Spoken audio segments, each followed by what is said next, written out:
ጸጋ እግዚአብሔር ገልጦላቸው ጸሎቱን በዚህ በኩል ደግሞ መታዋቸው ከዛ ከፍ ያለውን ትምህርት ተምረው ለዛሬ ክብር በቅተዋል። እግዚአብሔርን አመስግኑ። የእግዚአብሔር ልጆች ስለነሱ እግዚአብሔር የተመሰገነ ይሁን። እነዚህ ወላጆቻቸው የእርሻ ልጆች ሁላችሁም እንኳን ደስ አላችሁ። ዛሬ ቤተክርስቲያናችን በጣም ደስ ብሏታል። የሚመጣው ዘመን እንደምታውቁት አስፈሪ ዘመን እየመጣ ነው። እግዚአብሔር የለሽነት እየሰፋ፣ የጾታ ልዩነት እየጠፋ፣ የሰው ልጅ ከሰው ይልቅ የማሽነሪ ወይም ደግሞ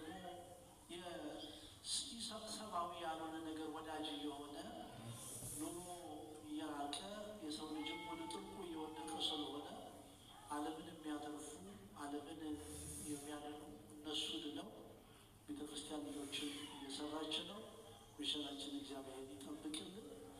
አገልግሎቱ እንደዚሁ ይቀጥላል ማለት ነው። ከዛ በተረፈ እንግዲህ በአመቱ ካሁን እግዚአብሔር ቢያኖረን ሌሎች ደግሞ ያቁናትን እግዚአብሔር በብፁዕ አባታችን አማካኝነት ይካንልን። በብፁዕ አባታችን ረጅም ዕድሜ ጤና ይስጥልን። መፍቀሬ ካህናት ይባላል። ብፁዕ አባታችን ከሚጠሩባቸው ስሞች አንዱ መፍቀሬ ካህናት ይባላል። እስኪ በሉ ምን ማለት ነው?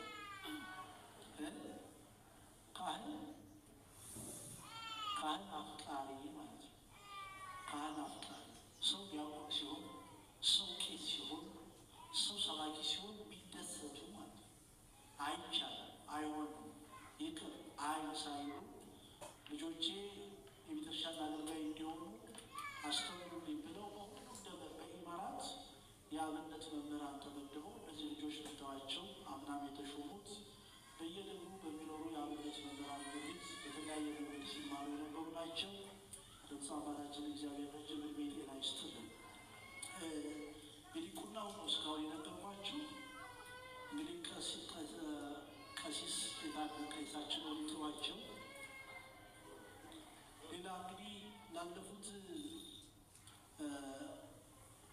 በርካታ ዓመታት ከኢትዮጵያ ጀምሮ በዲቁና ሲያገለግሉ የነበሩ ወደዚህ ወደ ኢማራት ደግሞ በእንጀራ ምክንያት መጥተው በዚህ በዱባይ በአቡዳቢ በሁሉም የኢማራት ክፍል በቅዳሴ ሲያገለግሉ የነበሩት ይህ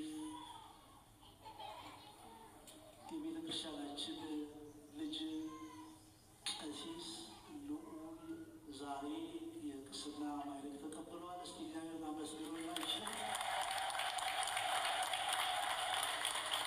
ከዛሬ ጀምሮ ቀሲስ ባርኩ ቀሲስ የሚባለው ሰው ምንም አብሮ ቢያድግ አብሮ ቢወለድ እግዚአብሔር ከሾመ በኋላ አበበ ባርከኛ ይባላል። ይችላል አይባል በባህሪ ባርከኝ ጫላ ባርከኝ ባርካ አይባልም አይደል?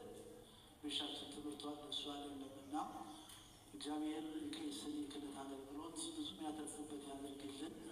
እሳቸው ብቻ አይደሉም፣ ወንድማቸውን ዲያቆን ነው። ብፁዕ አባታችን እንግዲህ እግዚአብሔር በሰጣቸው ጸጋ ኢማራት በአሁኑ ሰዓት ከመቶ የዛሬ ዓመት 125 ካህናት ነበሩ። ዛሬ 18 ተጨምረዋል። እግዚአብሔር እንግዲህ ረድቶ ወደ 150 ከፍ እያሉ ነው። እግዚአብሔር ያብዛል። የወለዳችሁ የእግዚአብሔር ልጆች ልጆቻችሁን ዲያቆናት አድርጋችሁ አሳድጉ። እግዚአብሔር አይጠረጠርም። እንዴት ይጠረጠራል እግዚአብሔር? አንዳንድ ሰው ልጁን ለቤተ ክርስቲያን ለመስጠት ሲንቀጠቀጥ ይታያል። መጽሐፍ ምን ይላል? ክርስቶስ ሲያስተምር ነፍሱን የሚያገኝ ያጣታል ይላል። ሚንሰፈሰፍ ሀብቱን ለኔ ለመስጠት፣ ጊዜውን ለኔ ለመስጠት፣ ትዳሩን ለኔ ለመስጠት፣ ልጁን ለኔ ለመስጠት ሲሳሳ መጨረሻ ላይ ያጣታል ይላልና ልጆቻችን እንዳናጣ እግዚአብሔር ይጠብቃል። ከዚህ በኋላ ያለው አገልግሎት ምንድን ነው ከተባለ ብፁዕ አባታችን ቃለ ምዕዳን ቡራኬ ቃለ በረከት ያስተላልፋሉ። ከዚህ መርሃ ግብር በኋላ ከኢማራት የተሰበሰቡ ሁሉም ቀሳውስት፣ ሁሉም ዲያቆናት፣ ሁሉም መምህራን በዛሬው ቀን ዲቁና ቅስና የተቀበሉ በዛሬው ቀን እግዚአብሔር ያከበራቸው ቀሳውስት ቄሱና ዲያቆናት ዲያቆናት እንዲሁም ደግሞ የዲያቆናት የቀሳውስቱ ወዳጆች ቤተሰቦች የሆናችሁ በብፁዕ አባታችን መኖሪያ በመንበረ ጵጵስና ጽሕፈት ቤት የተዘጋጀ ጸሎት የማዕድና መጨረሻ ላይ ደግሞ ዲያቆናቱ ቡራኬ ተቀብለው ነው ይሄ ሲሉ ስለዚህ ከዚህ በኋላ መርሃ ግብር አናበዛባችሁ። በዛም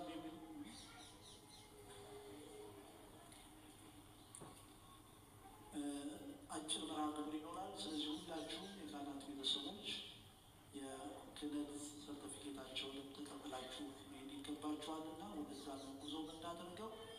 አምላክ ቅዱሳን ይህን ጊዜ ስለሰጠን ስሙ የተመሰገነ ይሆንልን።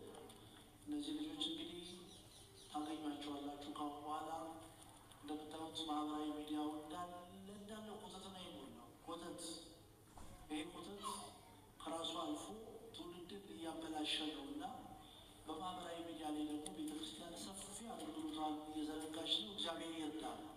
እነዚህ ነገር ሰባኪ ናቸው። ወደ ሌላው ዓለም መሻገር በሚችል ጸጋቸውን ያገለግሉ ናቸው።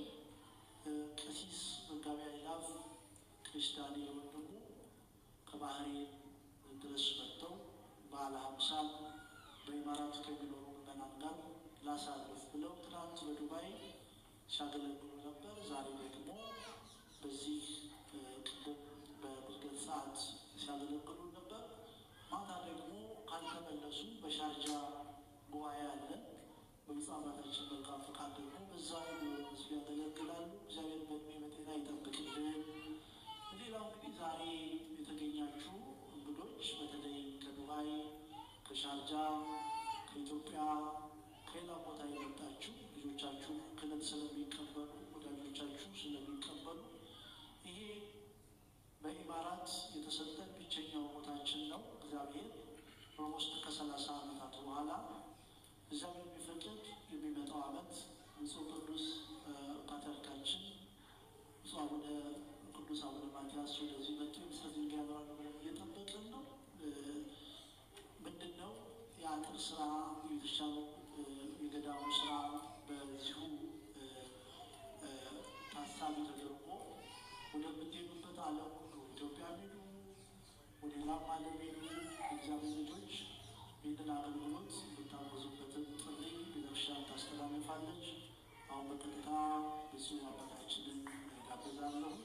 ቃለ ምዕዳን ቡራኬ ቃለ በረከት ይሰጡናል ማለት ነው። አመሰግናለሁ።